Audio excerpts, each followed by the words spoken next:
Okay, so 1942 M3A1 Stuart, known by the British as the Honey. This particular vehicle is in the contour camouflage, which was used primarily in the desert. It's 4 different colours in the colour scheme, and when you actually see these out in the field, they are really well camouflaged, believe it or not. From this angle it probably doesn't look quite so, but honestly, you get them out in the field, they look brilliant. Took us only about 6 months to restore this, because we cracked on with it. It's got the 37mm anti-tank gun on it, which is live. Make sure Luke doesn't put his fingers in there, because he had a bad experience with a 37mm in a Greyhound a few years ago, didn't you? Aye. He's still got his fingers though, on most of them. Yes. Yeah, she did a really nice restoration on this job. My favourite part was the turning all the track links the opposite way around, because I wasn't involved in that. That was Stuart and Uncle Jeff turned all those around, and it was a bit of a job, wasn't it, mate? It was a hell of a job, yes. Yeah. But my Uncle Jeff was great. He was brilliant. One thing to notice on these are covered up. These would have had a 30 caliber machine gun here, one here and one over there, and they were forward facing and fired by the driver. He had a button on his tillers there to fire the forward machine guns. Good job they got rid of it. They would have shot that box clean off. But yeah, it's a very enjoyable vehicle to work on, and it drives a treat. And yeah, all good. Watch us on the arena. In here, 7-cylinder radial engine. In a Sherman, you've got a 9-cylinder radial. They were originally designed for aircraft. How many horsepower is this? Can you remember? I haven't got a face on it. I can't remember either. Anyway, it's enough to propel this along at quite a rate of knots. We always have a fire extinguisher here, simply because they are renowned for catching fire occasionally, so we always put an extinguisher here just in case. This one at the moment is exceptionally clean, which is unheard of as well. Normally we go through all the trouble of restoring the engine bay. You put the engine in, and first time you run it, everything in there goes black. But this one actually is working quite well. So these engines were also fitted. You'll probably see at the show. There's the Buffalo that they dug out of the dam, wasn't it? Out of the dam somewhere, yeah. Same engine as they put in those. So quite a reliable engine, hopefully. So when you look at the size of the Buffalo compared to this, and you've got the same engine in it, it's no wonder that these go like merry hell. I mean, they're a quick old vehicle. Yeah.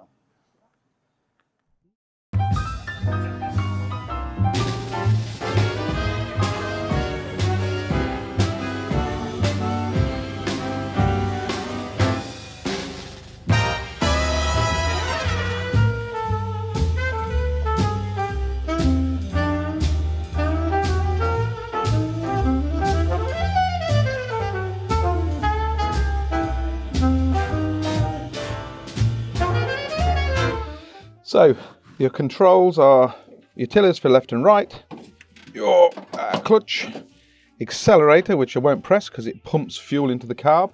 You've got a compass down here.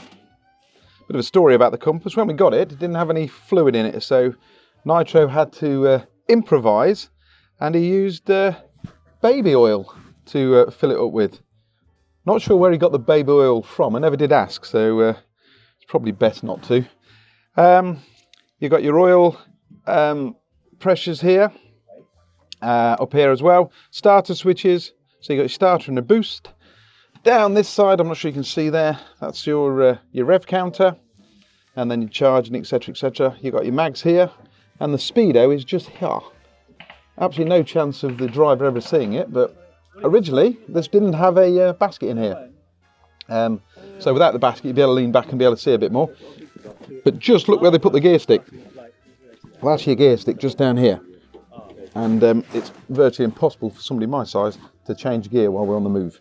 Takes a bit of doing. But yeah, other than that, you can imagine this hatch closed up, so it'd be up right up this level here, and you'd have your little armoured window there. Pretty tight, to say the least. But at least in this position, the driver had some chance of getting out. The bow gunner there has got absolutely no hope of getting out of there if there's a problem. So let's hope there ain't, Dave.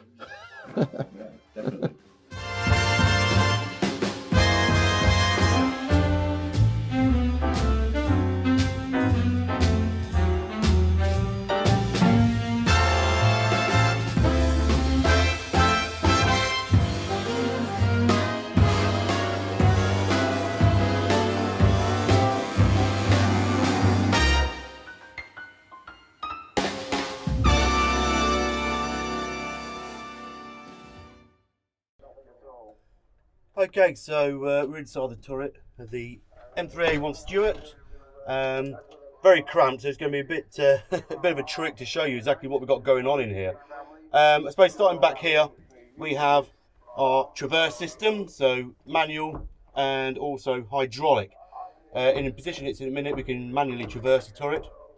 But by selecting over here, you see the disengage the traverse, which allows a hydraulic motor and pump down here to allow the traverse via this handle here.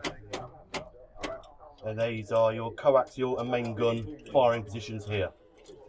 But for most time, keep that locked over here, and that's into manual traverse. You can't really see, but back down on the firewall here, you've got your 2 taps for left and right fuel tanks. We run on the port side tank over here, which is half full. Main gun and operations here, 37mm anti-tank. This big block here is the gyros for the main gun. Because believe it or not, even in 1942 we had gyros, which are also controlled over here for recoil, degradation, etc. via these controls here. But again, very little room, not a lot of room at all. But originally I think they tried to get 3 people in this turret, and you can see why they got rid of the 3rd man, because there's 0 room for 2 people. But yeah, that's pretty much it. Believe it or not, down here to the left hand side, 30mm rounds. You have 2 ammo boxes down the sides, 1 down this side as well. Really tricky to get hold of. If you're facing one side or the other, you can't get to them. But from where I am, I can lift these up here. I can get to my rounds, load her up, like so. Should have ready racks as well. There were ready racks in these on the back wall here, but they got rid of them because they were so painful and awkward to operate. You'll find out in a minute. Don't do anything, you're cranking it over now. You're in neutral, aren't you? How many times you got to crank it, Elliot? 60. Yeah, 60 in neutral. times. Yeah.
British artillery responding to bombing German here, Epsilon, back. Using more Allied army than against the left hand side. It looks as though the Allies are trying the fast pinch movement coming down the enemy either side. Try and get behind the enemy. And then the British on the left hand side are bringing in more tanks.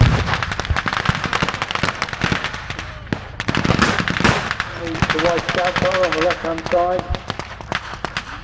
Some of the Germans are falling back. The Marine Guard into the left hand side of this fortification.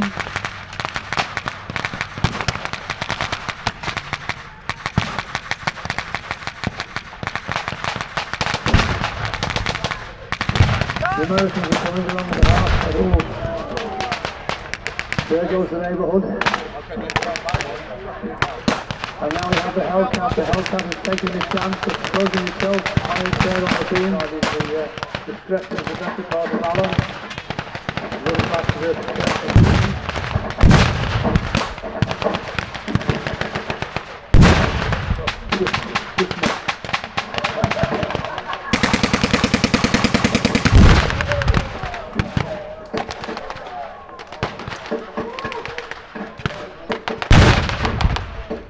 I think some of this incoming must be from the British and Allied tanker ships out in the English Channel to fire shells that create such a loud bang, such a loud explosion.